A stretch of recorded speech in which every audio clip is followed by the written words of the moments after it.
Olá, pessoal. Nessa gravação, eu vou discutir com vocês sobre linguagens para desenvolvedores back-end, sobre sistemas de publicação de conteúdo ou sistemas de gestão de conteúdo, os CMS. Vou falar um pouco também sobre APIs e serviços web. Vamos começar por linguagens que nos auxiliam na persistência dos dados de nossas aplicações web. Então, vamos começar falando sobre sistemas de gestão de banco de dados.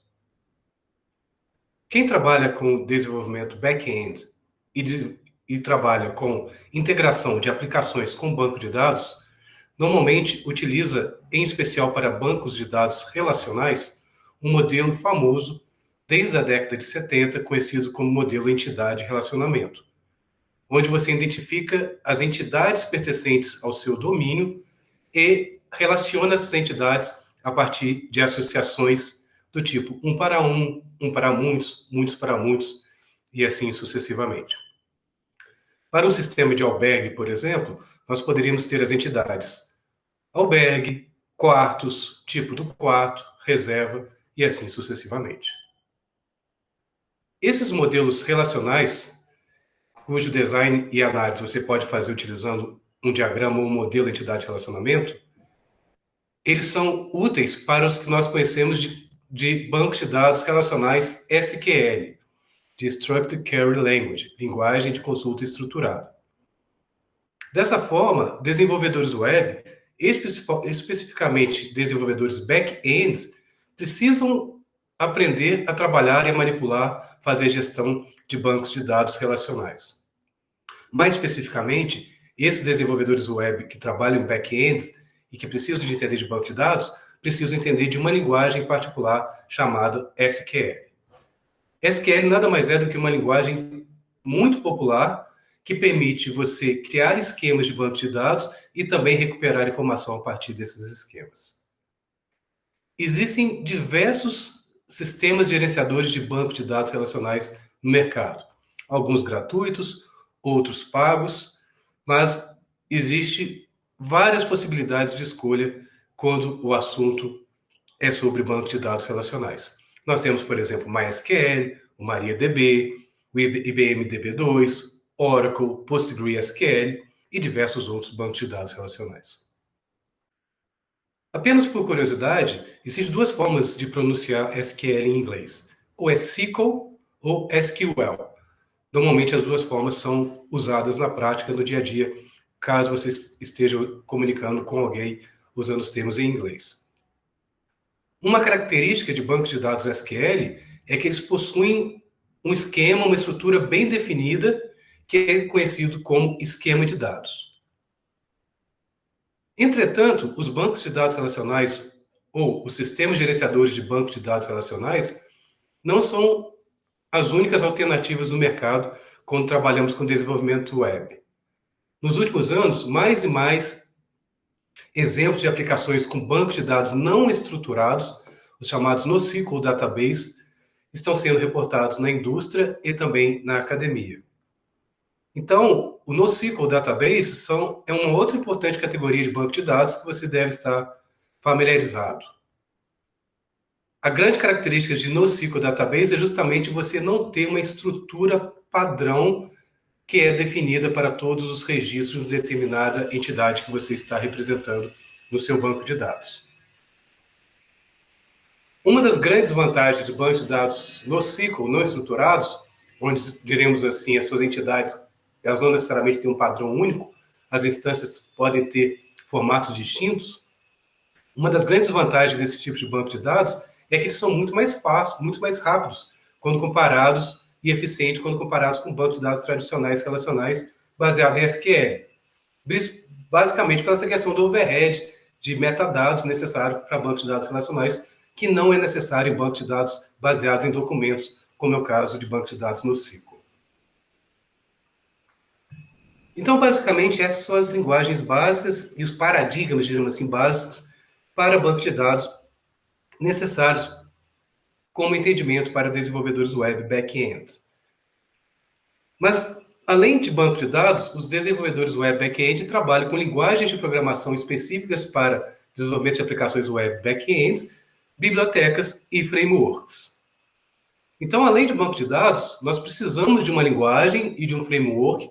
Na web, normalmente, o framework MVC, que tem como objetivo consultar dados oriundos do seu banco de dados, capturar esse retorno dessa consulta banco de dados e unir esses dados oriundos do banco de dados com algum template de visão de um documento web, por exemplo, HTML e CSS, criando assim uma página on the fly, virtualmente no servidor, antes de encaminhar para o navegador web.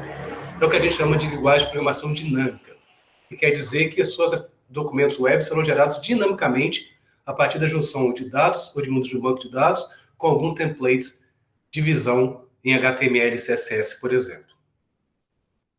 Quando trabalhamos com linguagens dinâmicas de back-ends e seus frameworks, nós temos dezenas e dezenas de opções de escolha. Então, vai depender muito aqui de qual linguagem particular você gostaria de trabalhar para facilitar, diremos assim, as escolhas tecnológicas. Se você optar, por exemplo, pela linguagem Java em back-ends, você normalmente vai utilizar alguma plataforma ou um framework baseado em Java para desenvolvimento de aplicações web back-ends e que vão fornecer, inclusive, mecanismos para interagir com os seus bancos de dados. No caso de Java, a plataforma oficial mais famosa é chamada Jakarta EE. Mas existem outros frameworks MVC para Java, desenvolvidos pela comunidade, e que também são amplamente usados no mercado e na academia, como, por exemplo, o Spring e Spring Boot. Se a sua linguagem de escolha foi PHP, existem diversos frameworks MVC para PHP. Talvez o mais conhecido deles seja o Laravel. Se você optar pela linguagem de programação JavaScript, ou mais especificamente o Node.js, que é o JavaScript do lado do servidor, existe um framework MVC para Node.js chamado Express.js. Se você escolhe .NET como plataforma de desenvolvimento de aplicações distribuídas centradas na web, você tem mais de uma opção de linguagem. Tem o ASP.NET, você tem o C#. Se você trabalha com framework com a linguagem Ruby, você normalmente utiliza o framework MVC que chama Ruby on Rails. Se você trabalha com Python, normalmente você escolhe alguns frameworks MVC tipo Django ou Flask. Então, basicamente, o conceito é o mesmo. Vocês precisam de uma linguagem de back-ends, de programação, uma linguagem de programação de back-ends, que roda dentro dos servidores web, que comunicam com o banco de dados e que faz a junção dos dados retornados pelo banco de dados com algum template de uma visão que vai ser entregue para o seu navegador web. E vocês têm todas essas possibilidades. Essas tecnologias, basicamente, fazem tudo a mesma coisa. Integram dados do banco de dados com uma visão para entregar para o meu usuário. Se vocês quiserem saber um pouco mais sobre Jakarta EE, que é a plataforma para Java, para desenvolvimento de aplicações distribuídas corporativas centradas no web, este é o site. Nós temos o Laravel, que é um framework MVC para PHP. O Express.js, que é um framework MVC para Node.js. A plataforma .NET, que permite desenvolver aplicações distribuídas corporativas centradas na web com diversas linguagens. Para a linguagem Ruby, eu tenho o framework MVC Ruby on Rails. Para Python, eu tenho, por exemplo, o Django. E agora eu gostaria de falar um pouco para vocês sobre sistemas de publicação de conteúdo, também conhecidos como sistema de gestão de conteúdo. Tendo em vista que eles são muito populares na web, muito populares no mercado, no sentido que grande parte da web são sustentados por sistemas de gestão de conteúdo, que permite, dentre outras coisas, publicar de maneira mais fácil os nossos conteúdos na web. Diferentemente quando você faz, por exemplo, uma aplicação web customizada para um cliente particular, onde o mais importante ali não é o cadastro de conteúdo, não é criar conteúdo, consultar conteúdo. Às vezes o mais importante de uma aplicação web customizada para um grande cliente são os algoritmos que você vai implementar para realizar os problemas de negócio desse cliente. Então, para esse tipo de trabalho mais especializado de desenvolvimento de software web, nós normalmente criamos soluções customizadas para os nossos clientes. Quando você está trabalhando com sistemas apenas que prescreve você disponibilizar conteúdo online, normalmente nós utilizamos já algum software de gestão de conteúdo para facilitar justamente o nosso trabalho no dia a dia. Então, também existem diversos sistemas de publicação de conteúdo, de gestão de conteúdo, Os mais famosos são o WordPress, o Drupal e o Joomla. O WordPress é tão famoso, conforme vocês podem ver aqui no site, a própria propaganda fala, né? 41% de tudo que está na web é construído em cima do WordPress. Realmente é espantoso a forma como o WordPress meio que domina o mundo no sentido de sistema de gestão de conteúdo. Mas nós temos também o Drupal, a universidade aqui, a Unifal, trabalhou. Antigamente, nós trabalhávamos muito com o Drupal, dentro do departamento de computação, nós usávamos esse sistema de gestão de conteúdo para criarmos os nossos próprios sites de professores. Eu, particularmente, já usei o Joomla há um tempo, é um outro exemplo de um sistema de gestão de conteúdo. A ideia é você justamente cadastrar, consultar, remover e atualizar conteúdo e disponibilizar na web.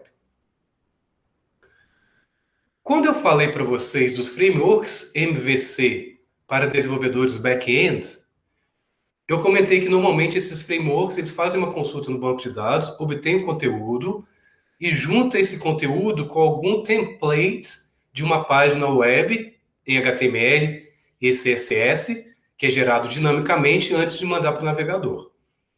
Esse é o formato tradicional de uma aplicação web MVC centrado no controlador MVC tradicional. Entretanto, nos últimos anos, uma outra forma de desenvolver está sendo muito popular, que é a forma de você desenvolver APIs. Então, a partir do momento que você faz uma consulta no banco de dados, a partir de uma aplicação web do lado do servidor, que consulta o banco de dados, em vez de você gerar uma página web para mandar para o cliente, você só retorna para o cliente um JSON, um objeto JSON com a resposta, ou um objeto no formato XML com essa resposta. Assim você não faz o mix, a junção desse conteúdo junto com uma página web. Você manda só o documento XML ou a resposta no formato JSON. Cabe ao cliente que está fazendo aquela solicitação renderizar aquele conteúdo, aquele JSON ou aquele XML, em uma view e uma tela que ele achar mais conveniente. Dessa forma, é muito comum hoje em dia ter pessoas que trabalham com desenvolvimento de APIs. Então, trabalham com back-end development e não cria views, não cria telas web, não cria a parte visual, a parte de interface gráfica das minhas aplicações web. Trabalha só com a API, expondo algum serviço para a web, algum algoritmo que conecta com o banco de dados, faz alguma lógica de negócio e retorna a resposta como um documento JSON ou um objeto XML. É o que nós chamamos de controladores RESTful ou APIs, camada de API. Então, dessa forma, lembre-se que o desenvolvedor não necessariamente constrói um projeto na íntegra, do banco de dados à interface gráfica com o usuário.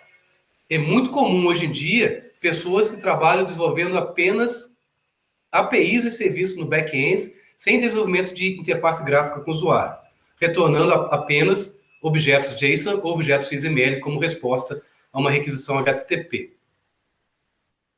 Isso é muito comum. Imagine, por exemplo, que você trabalha no correio e você tem um algoritmo no seu software lá que funciona da seguinte forma. Você me fornece um endereço de origem, um endereço de destino e o peso de um produto, eu te dou qual que é o frete. Imagina que eu tenho esse software já implementado no correio. O correio pode decidir pegar esse software e expor na web, via HTTP, para que qualquer pessoa possa integrar esse serviço, por exemplo, com o seu aplicativo de comércio eletrônico. Mas aí o correio não precisa fazer interface gráfica. Ele só faz o serviço, disponibiliza na web, recebe como parâmetro peso do produto, CEP de origem, CEP de destino. E ele retorna como saída desse algoritmo um objeto XML ou JSON contendo qual que é o valor do transporte. Aí a sua aplicação renderiza aquele valor da melhor forma que ela quiser. Aí a sua tela pode ser um navegador web, pode ser um aplicativo no celular, pode ser um aplicativo em linha de comando, pode ser um aplicativo desktop, qualquer coisa, porque a sua resposta não é mais uma página web. A sua resposta agora passa a ser um objeto no formato JSON ou no formato XML. Então, dessa forma, e repare que o Correio existe exatamente esse serviço. É isso que o Correio faz. O Correio disponibiliza um serviço web, uma API, para você poder comunicar com ela e obter estimativas, por exemplo, de transporte. Outra característica interessante de serviço é você permitir, por exemplo, que alguns sites loguem dentro da sua aplicação autenticando num outro software de terceiro, em outro serviço. Isso é muito comum, por exemplo, quando você não quer armazenar, por exemplo, usuário e senha, você pode delegar para uma API, para um serviço do Facebook, do Google, do Twitter, para autenticar com o serviço deles. Você só vai receber tipo uma confirmação da autenticação negada ou aprovada e vai permitir acesso à sua aplicação. Ou seja, uma API que você expõe oferecendo um serviço na web, nada mais é do que um pequeno algoritmo, um primeiro software. Você pode pensar talvez num objeto, num método de um objeto que você expõe na web de maneira formal, com uma URL única que vai ser usada para acessar aquele método ou aquele objeto, para poder atender alguma lógica de negócio. Hoje em dia, essas APIs que a gente expõe na web, esses serviços que a gente expõe na web, são normalmente criados com um estilo de programação arquitetural chamado RESTful. Mas esses serviços web evoluíram ao longo dos anos.